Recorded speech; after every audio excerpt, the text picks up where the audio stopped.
Yang ketiga, di atas muka bumi ni tuan-tuan, daripada zaman Nabi Adam sampailah kiamat, berapa trilion manusia, yang paling mulia di kalangan semua manusia ni adalah para nabi dan rasul. 124,000 orang nabi yang pernah dipilih oleh Allah Subhanahu wa taala, seperti yang disebut oleh Rasulullah dalam satu hadis, menjawab soalan daripada para sahabat. Bila sahabat tanya kam adadul anbiya, Nabi kata 124,000 orang. Kemudian daripada 124,000 ni yang terbaik di atas alam ni, atas muka bumi ni, daripada berapa trilion, Allah pilih pula 313 Rasul. 313. Daripada 313, Allah ceritakan kepada kita nama mereka dan sebahagian kisah mereka di dalam Al-Quran. Allah pilih 25. Tentang muka Al-Quran, daripada Al-Fatihah sampai An-Nas, ada 25 orang Rasul. Ni hebat. Daripada 25 Rasul ini, Allah pilih Ulul Azmi 5 orang. Tuan-tuan, 25 Rasul yang Allah sebut dalam Quran, yang hebat ni, 25 tiang-tiang manusia ni, separuh daripada 25 itu berasal daripada Syam. Nah, ni baru buka sikit ni. Saya baru buka sikit-sikit. Saya tuan buka tengok dia rahsia dia lagi banyak. Separuh dari 25 Rasul yang disebut oleh Al-Quran daripada Syam. Baik tuan-tuan, kalau tuan-tuan nak tahu nama-nama mereka, Nabi Lut, Nabi Ishaq, Nabi Isa, Nabi Yahya, Nabi Zakaria, Nabi Sulaiman, Nabi Yasa', Nabi Dawud, Nabi Zulkifl, Nabi Ayyub, Nabi Yaqub dan Nabi Ishaq. Allah sebut dalam Quran, wali Sulaiman ar-riha 'asifatan tajri bi amrihi ila al-ardi allati barakna. Ayat dia, wali Sulaiman ar-riha 'asifatan tajri bi amrihi ila al-ardi allati barakna fiha wa kunna bi kulli syai'in 'alimin. Semua orang pernah dengar bahawa Nabi Sulaiman diberikan kawasan jajahan pemerintahan daripada utara ke selatan, barat ke timur.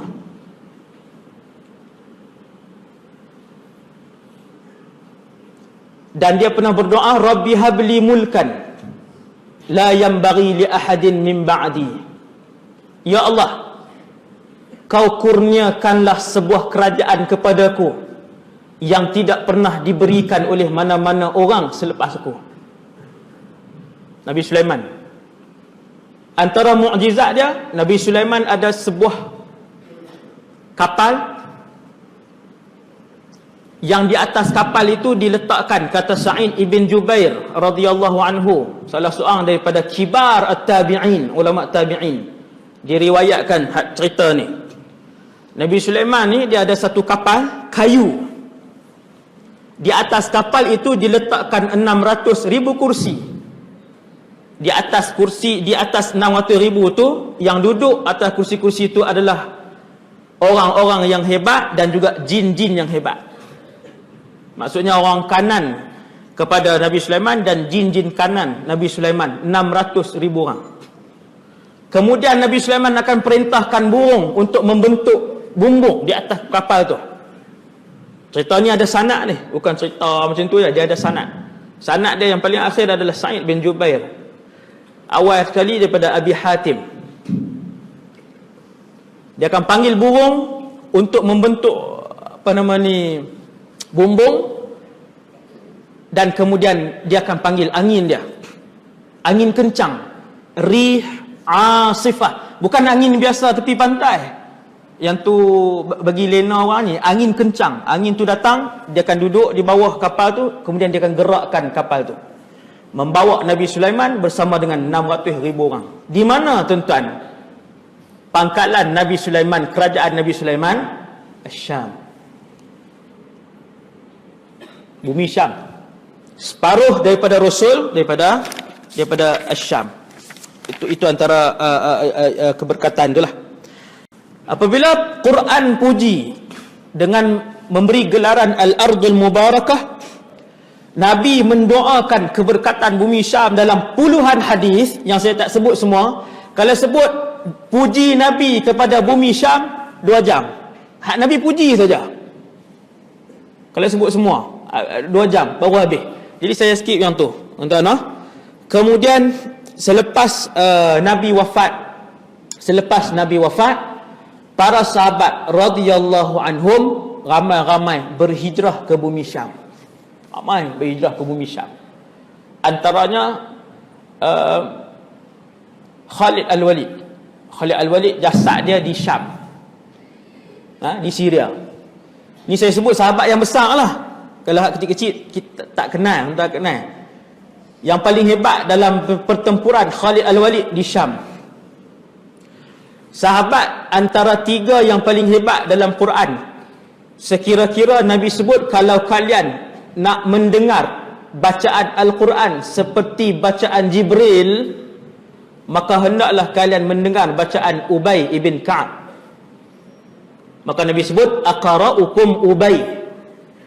Manusia yang paling qari di kalangan 140,000 sahabat, nama dia Ubay bin Ka'ab. Dia juga pergi ke Syam. Tukang azan Nabi 2 orang, Bilal dan juga Abdullah ibn Ummi Maktum. Kedua-duanya pergi ke Syam selepas kewafatan Nabi. Sehinggalah Bilal nampak Nabi dalam mimpi, bahawasanya Nabi merindui Bilal. Baru Bilal siap barang balik ke Madinah. Abdullah bin Ummi Maktum, muazzin kedua Nabi, meneruskan kehidupan di Syam dan wafat di Syam. Apabila Jibril turun, Jibril akan berupa dengan rupa manusia. Tuan-tuan, Jibril turun jumpa Nabi, dia bukan turun dengan rupa malaikat. Mana celuih apa nama ni Mekah. Celuih ni muat. Celuih bahasa Kedah. Tak, celuih tu tak muat. Jibril bila dia turun, dia tak turun dengan 600 sayap dia. Dia akan turun dengan rupa malaikat. Yang ni ada dalam kitab Tauhid. Perbahasan, setiap kali Jibril turun kepada mana-mana Rasul, Jibril akan berupa dengan rupa manusia. Maka rupa sahabat yang paling digemari oleh Jibril kerana kesolehannya dan ketampanannya, sahabat tu nama Dihyah Ibnul Khalifat Al-Kalbi. Dihyah ini tuan-tuan, tiap-tiap kali Jibril turun, Jibril rupa dengan muka dia. Maka bila Jibril turun, Jibril balik. Bila Nabi keluar daripada rumah, Nabi akan tanya sahabat, tadi Dihyah lalu tak kawasan ni? Ara'aita Dihyah yamurru hadha at-tariq? Nabi akan tanya, tadi nampak tak Dihyah lalu? Sebenarnya bukan Dihyah, tapi Jibril. Tuan-tuan sekalian, Dihyah Ibnul Khalifah ini, dia juga berhijrah ke Syam dan wafat di Syam. Maka ramai sahabat boleh pergi tengok. Lot nak pergi susah lah.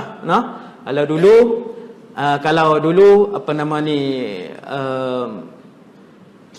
orang main ziarah ke Syam, antara tempat yang kita bawa ialah Maqbarah Babis Saghir, tapak perkuburan Bab As-Saghir.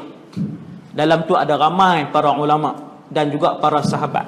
Tuan-tuan yang dirahmati Allah, antara sahabat yang paling terkenal dalam politik juga dikebumikan di Syam, namanya Muawiyah ibn Abi Sufyan. Lepas Sayyidina Ali syahid, selepas Sayyidina Ali mati syahid, tuan-tuan siapa naik yang meneruskan pemerintahan umat Islam? Jawapan dia ialah Sayyidina Muawiyah. Dia pindahkan pemerintahan daripada Iraq pergi ke Syria, Syam. Ni kira banyak itu dia punya sejarah dia kan, dia punya rahsia-rahsia keberkatan bumi Syam tu. Jadi makin banyak dengan apa yang Nabi sebutkan.